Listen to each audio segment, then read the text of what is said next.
오늘 하루 스스로에게 몇 번이나 뭘 해야 하지? 라고 물어보셨나요? 아침에 일어나서 어떤 옷을 입을지, 점심은 또 뭘 먹을지, 쌓인 이메일 중에 어떤 것부터 답장할지 같은 거요. 보내주신 자료들을 쭉 훑어보면서 정말 흥미로웠던 게 바로 이런 일상적인 선택들이 우리가 생각하는 것보다 훨씬 더 강력하게 우리의 정신 에너지를 소모시킨다는 점이었어요. 오늘은 이 선택 피로, 그러니까 디시전 파티그에 대해 한번 제대로 파고들어 보겠습니다. 왜 우리는 결정을 반복할수록 약해지는 걸까요? 맞습니다. 이게 그냥 좀 피곤하네 하는 그런 차원의 문제가 아니죠. 오늘 우리가 함께 살펴볼 자료들은 선택 피로가 우리의 기억력, 집중력, 심지어 감정 조절 능력까지 떨어뜨리는 명백한 인지적 현상이라고 지적하고 있어요. 유난히 결정할 게 많았던 날 저녁에 평소라면 그냥 넘겼을 사소한 일에 괜히 예민해지거나 버럭 화를 냈던 경험 아마 다들 한 번쯤은 있으실 겁니다. 그게 단순히 성격 문제가 아니라 그날 하루 동안 소진된 정신적 에너지 때문일 수 있다는 거죠. 자, 그럼 이 문제를 본격적으로 한번 파헤쳐보죠. 자료들에서 공통적으로 사용하는 비유가 아주 확 와닿더라고요. 어떤 거죠? 우리의 정신적 에너지가 마치 아침에 100% 충전된 스마트폰 배터리 같다는 거예요. 출근길에 들을 음악 고르는 것부터 회의에서 어떤 의견을 낼지 고민하는 것까지 사소한 결정 하나하나가 이 배터리를 1%씩, 2%씩 닳게 만드는 거죠. 아주 효과적인 비유입니다. 그리고 심리학에서는 이 현상을 자아고갈이라는 개념이랑 직접 연결해서 설명하거든요. 자아고갈이요? 네, 보내주신 자료에도 언급되어 있듯이 의사결정을 하는데 사용하는 정신적 에너지랑 자기 통제력, 그러니까 인내심을 발휘하는 데 쓰는 에너지가 사실상 같은 저장고에서 나온다는 이론이에요. 그러니까 아침에 사소한 것들을 결정하느라 에너지를 다 써버리면 오후에 간식의 유혹을 참아낼 의지력이 말 그대로 바닥나버리는 겁니다. 그렇군요. 의지력이라는 게 그냥 추상적인 마음가짐이 아니라 실제로 고갈될 수 있는 한정된 자원이라는 말씀이시네요. 아침에는 굳은 의지로 하루를 시작했는데 저녁만 되면 그 의지가 다 어디로 갔는지 모를 때가 많았거든요. 이게 그냥 제가 의지박약이라서가 아니었다니 조금 위안이 되는데요. 바로 그겁니다. 많은 분들이 이걸 개인의 의지력 문제라고 생각하면서 자책하지만 뇌과학적으로 보면 이건 의지력의 문제가 아니에요. 하루 종일 이어진 크고 작은 결정들로 인해서 의사결정과 자기 통제를 담당하는 뇌의 전두엽피질, 자원이 고갈되었기 때문에 나타나는 아주 자연스러운 현상이죠. 네네. 정신적 배터리가 한 10% 미만으로 떨어지면 뇌가 본능적으로 가장 쉬운 길을 택하게 돼요. 즉각적인 만족을 주거나 더 이상 생각하지 않아도 되는 길이요. 계획이 없던 충동 구매를 한다거나 에라 모르겠다 하고 야식을 시키는 행동이 바로 그 증거고요. 여기서 정말 놀라운 지점이 나옵니다. 솔직히 자료를 읽다가 좀 충격을 받았는데요. 우리가 집을 사거나 이직을 하는 것 같은 인생의 중대한 결정보다 오히려 오늘 저녁에 뭘 먹지 같은 사소한 결정에서 더 쉽게 지친다고 해요. 네, 그렇죠. 언뜻 생각하면 당연히 중요한 결정에 에너지를 훨씬 더 많이 쏟아야 하니까 반대여야 할 것 같은데 도대체 왜 이런 현상이 나타나는 걸까요? 핵심적인 질문을 해주셨네요. 왜 사소한 것이 우리를 더 지치게 하는가? 그 이유는 바로 기준의 부재 때문입니다. 자료가 아주 명쾌하게 설명하고 있죠. 기준의 부재요? 네, 예를 들어서 어떤 회사로 이직할지 결정할 때는 연봉, 직무, 출퇴근 거리, 성장 가능성 같은 비교적 명확한 기준들이 있잖아요. 물론 고민은 깊어지겠지만 고민의 틀 자체가 있는 셈이죠. 이 기준들을 바탕으로 장단점을 분석하면서 합리적인 결정을 내릴 수 있어요. 그렇죠. 고민의 방향이 어느 정도 정해져 있다는 말씀이시군요. 하지만 오늘 점심 뭐 먹지? 에는 그런 틀이 없다. 네, 완전히 다릅니다. 어떤 옷을 입을까, 어떤 일부터 시작할까 이런 질문에는 명확한 정답이나 객관적인 기준이 없죠.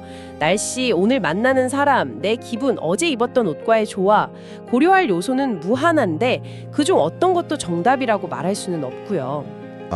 결국 우리는 이 끝없이 미묘한 선택지들 사이에서 이게 나을까? 아니면 저게 더 할까?를 반복하며 방황하게 되는 겁니다. 자료에서 이 현상을 분석 마비, analysis paralysis라고 표현하던데 아주 적절한 용어 같아요. 내 분석 마비? 네, 사소한 선택지들을 저울질하느라 마비 상태에 빠져서 정작 중요한 에너지만 계속 갉아먹히는 거죠.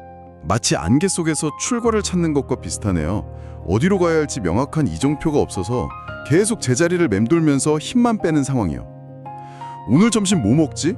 이 질문에 30분 넘게 고민하다가 결국 아무거나 먹고 후회했던 경험이 떠오릅니다. 그 고민의 시간 자체가 에너지 낭비였던 거네요. 그렇습니다. 그리고 이 현상이 얼마나 심각한 결과를 낳을 수 있는지 보여주는 아주 유명한 연구가 있죠.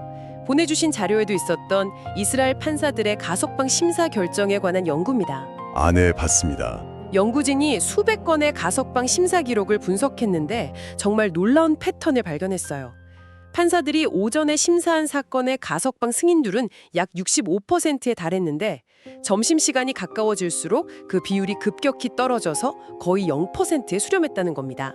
잠깐만요. 그게 죄수의 죄목이나 형량과는 상관없이 단순히 심사 시간대에 따라 결과가 달라졌다는 건가요? 네, 바로 그겁니다. 더 놀라운 건 점심 식사를 하고 난 직후에 심사한 사건들의 승인율은 다시 65%로 치솟았다는 점이죠. 와, 그리고 오후 시간이 흐를수록 또다시 0%를 향해 떨어졌고요. 이건 판사들이 편견을 가졌거나 게을러서가 아닙니다. 오전 내내 수많은 사건을 검토하고 결정을 내리면서 정신적 에너지가 고갈되자 뇌가 가장 안전하고 쉬운 선택, 즉 현상 유지를 택한 겁니다. 현상 유지. 그러니까 가석방 불호. 네, 개인의 인생을 좌우하는 중대한 결정조차 점심 메뉴만큼이나 사소할 수 있는 선택 피로에 의해 좌우될 수 있다는 걸 정말 소름 끼치는 결과죠. 와, 정말 충격적이네요. 우리가 점심 메뉴를 고르느라 에너지를 낭비하는 게 단순히 피곤함으로 끝나는 문제가 아니라는 게 확 와닿습니다. 이 선택 피로가 우리 자신을 평소와는 전혀 다른 사람처럼 행동하게 만들 수도 있다는 거잖아요. 이게 구체적으로 우리 삶에 어떤 영향을 미치게 되나요? 자료에 따르면 선택 피로가 누적되면 평소에는 굉장히 신중하고 합리적이던 사람이 갑자기 충동적으로 값비싼 물건을 사거나 친구에게 불쑥 화를 내는 등 스스로도 내가 왜 그랬지? 라고 생각하는 일을 쉽게 저지르게 될 수 있어요. 뇌의 합리적 판단을 담당하는 전두엽 피질의 에너지가 고갈되면서 감정과 충동을 조절하는 기능이 브레이크 풀린 자동차처럼 약해지기 때문입니다. 솔직히 말씀드리면 아침에 어떤 셔츠를 입을지 고민했던 게 저녁에 제가 내리는 도덕적 판단에까지 영향을 미칠 수 있다는 주장은 처음엔 좀 과장처럼 들렸거든요. 그 작은 행동 하나가 어떻게 그런 엄청난 파급 효과를 가질 수 있는 거죠? 충분히 그렇게 생각하실 수 있습니다. 하지만 보내주신 자료 중 다른 연구 결과를 보면 그 연결고리가 명확해져요. 한 연구에서는 참가자들을 두 그룹으로 나눠서 한 그룹에게는 아주 사소한 선택들, 예를 들어 어떤 색깔의 펜을 쓸지, 어떤 디자인의 티셔츠를 받을지 같은 걸 계속하고요. 네. 다른 그룹은 그런 선택 없이 그냥 지정된 물건을 받게 했습니다. 그 후 두 그룹 모두에게 어려운 수학 문제를 풀게 했는데 선택을 많이 한 그룹이 훨씬 더 빨리 포기하고 심지어 부정행위를 할 가능성도 높게 나타났습니다. 단순히 끈기가 부족해진 걸 넘어서 부정행위까지요? 네. 옳고 그름을 판단하고 그에 따라 자신의 행동을 통제하는 것도 상당한 정신적 에너지를 필요로 하기 때문입니다. 이미 사소한 선택들로 에너지가 바닥난 상태에서는 이건 옳지 않아 라고 생각하면서도 그 유혹을 뿌리칠 힘이 남아있지 않게 되는 거죠. 그렇군요. 심지어 다른 연구에서는 선택 피로를 겪은 사람들이 공경에 처한 낯선 사람을 도울 가능성도 낮아진다는 결과도 있었어요. 즉, 선택 피로는 합리적인 판단 능력뿐만 아니라 우리의 공감 능력과 도덕성까지 전반적으로 붕괴시킬 수 있다는 뜻입니다. 모든 선택이 거미줄처럼 연결되어 있다는 느낌이 드네요. 그렇다면 이 보이지 않는 에너지 도둑으로부터 우리를 지킬 방법은 없을까요? 매일 수많은 선택의 홍수 속에서 살아가는 우리가 어떻게 하면 정신적 배터리를 효율적으로 관리할 수 있을까요? 다행히 자료들에서 아주 명확하고 실용적인 해결책을 제시하고 있죠. 바로 하루의 일부를 자동화하는 것입니다. 아, 자동화? 네, 스티브 잡스가 늘 검은 터틀넥에 청바지를 입고 마크 저커버그가 회색 티셔츠만 고집했던 일화는 아주 유명하잖아요. 그들이 패션에 관심이 없어서가 아닙니다. 오늘 뭘 입지라는 불필요한 결정에 단 일의 에너지도 낭비하고 싶지 않았기 때문이에요. 여기서 한 가지 궁금한 점이 생기는데요. 모든 걸 자동화하고 루틴으로 만들어버리면 삶이 너무 단조롭고 재미없어지지 않을까요? 예상치 못한 즐거움이나 새로운 발견의 기회를 잃어버리는 건 아닐까 하는 그런 우려도 들거든요. 자료에서는 이런 트레이드오프에 대해 어떻게 이야기하고 있나요? 아주 중요한 지적입니다. 그리고 자료에서도 그 점을 명확히 하고 있어요. 자동화의 핵심은 삶의 모든 즐거움을 없애는 게 아니라 오히려 진정으로 중요한 것에 집중하기 위한 고도의 전략이라는 겁니다. 아, 무엇을 입을까? 아침으로 무엇을 먹을까?처럼 결과에 큰 영향이 없는 비본질적인 결정들을 루틴으로 만들어서 거기서 아낀 에너지를 더 창의적이고 중요한 일에 쏟아붓는 거죠. 이건 선택의 즐거움을 포기하는 게 아니라 어디에 나의 소중한 에너지를 쓸 것인가를 전략적으로 선택하는 행위입니다. 선택을 위한 선택이네요. 매일 아침 옷장 앞에서 고민하는 10분, 점심 메뉴 고르느라 동료들이라 쓰는 20분을 아끼는 것만으로도 상당한 에너지를 비축할 수 있겠군요.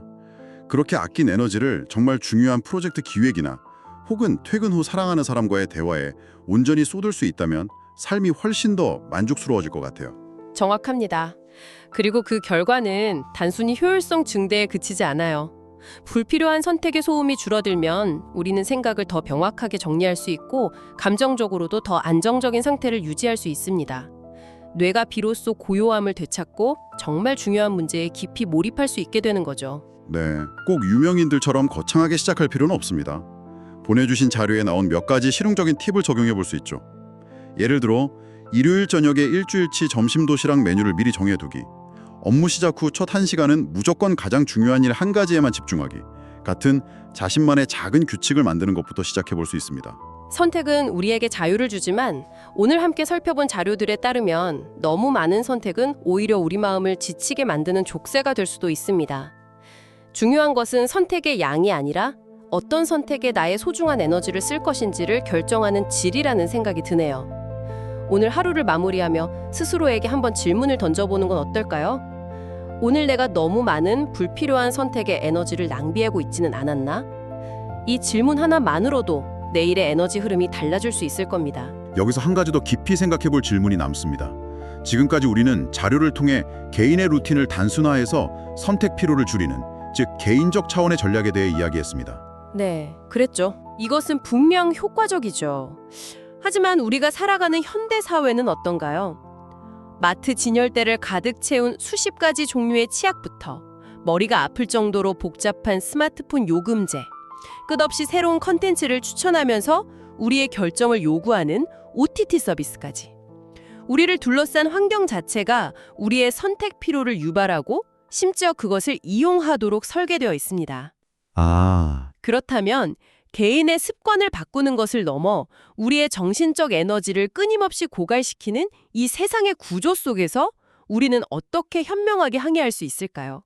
이것이야말로 우리가 앞으로 계속 고민해봐야 할 더 큰 질문이 아닐까 싶습니다.